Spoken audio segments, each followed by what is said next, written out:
moving to the future, or moving to the future.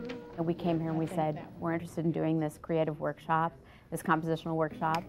Moving to the future. Yeah, you got to emphasize. It's a joint artistic project to try to explore what would happen if we, as the orchestra, came together with a group of senior citizens and tried to make some music together. But we still need to work on music for the first two verses. Tom said we were going to compose a song. I said, oh, really? You know, so, okay, I didn't know how they were going to do that. It didn't seem difficult, it seemed quite impossible. Shut down for no reason, nowhere to hide. The group decided they were going to do the song about Camden. And I've been in Camden since I was like 10 months old. When I was a child, we would walk down Broadway and Kane Avenue, and it was like shops and stores, and people from outside of Camden would come to Camden to do their major shopping. And now it's like a ghost town. And it breaks my heart when I walk down and see abandoned homes and litter. Rich in the past, change so fast. That brought us all our hopes and our dreams to see Camden in the future like we would like it to be, almost similar to the past. So the emphasis is on crying, mother, child.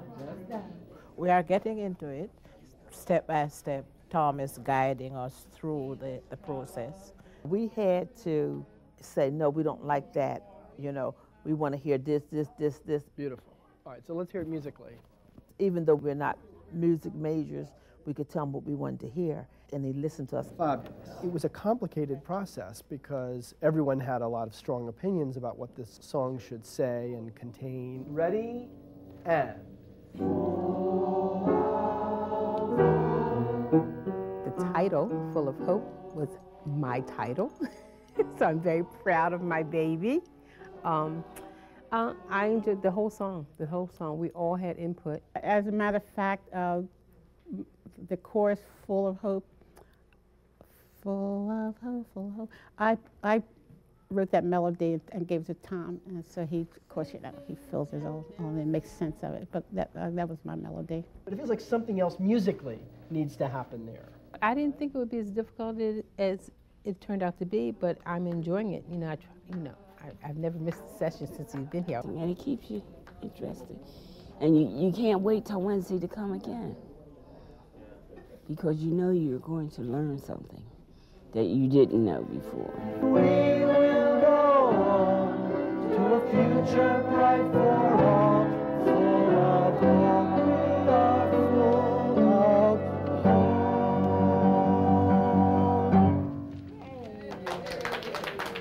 We wrote a song. When Tom brought the finished product in with the music, notes, and everything, we were like all beaming, you know. Everyone was proud of themselves. They really were. If you follow my finger, my air or the vibrations of the sound will go down through here.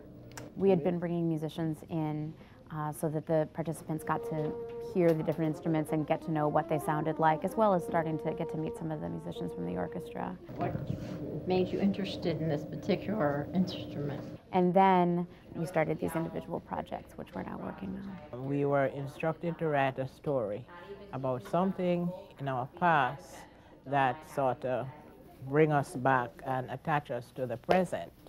When I was 7 years old, I'm Jamaican, so I wrote about my grandmother's crochet needle. She handed me a old rust-eaten crochet needle and a ball of red twine.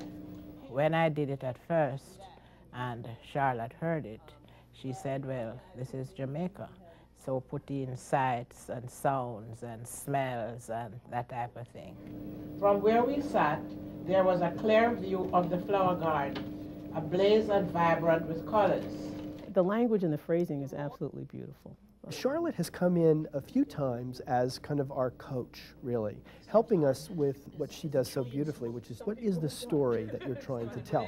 In your voice is a range of melody and rhythm. You can convey a zillion things by speaking one line.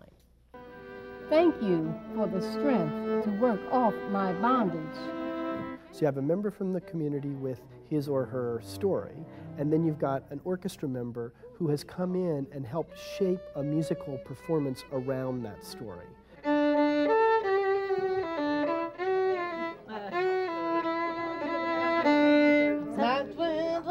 Okay. The relationship is not just we're coming and we're going to hear what you have to say. It's a two-way learning experience. Start reading, you could, like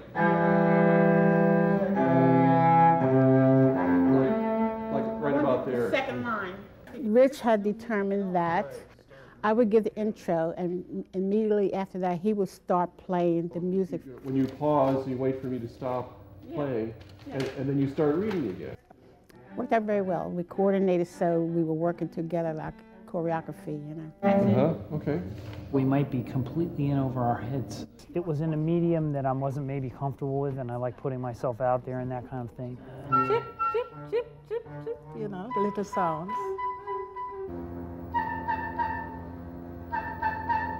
I'm doing something really different. I mean, I'm writing some music, I'm performing off the cuff. You want to try and like write a theme?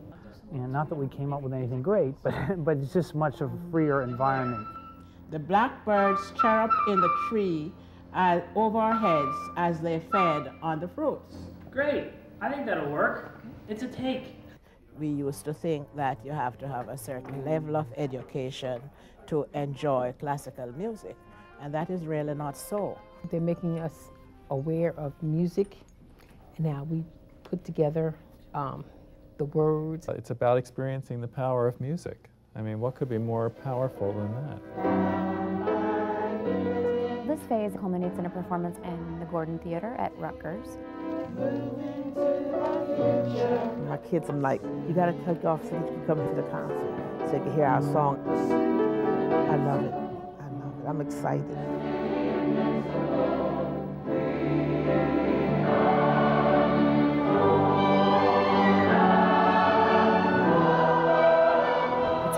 For orchestras to be doing this kind of work, because we are looking all the time at our audiences and how our music is relevant to people or not relevant to people, how you make those connections for all different kinds of audiences.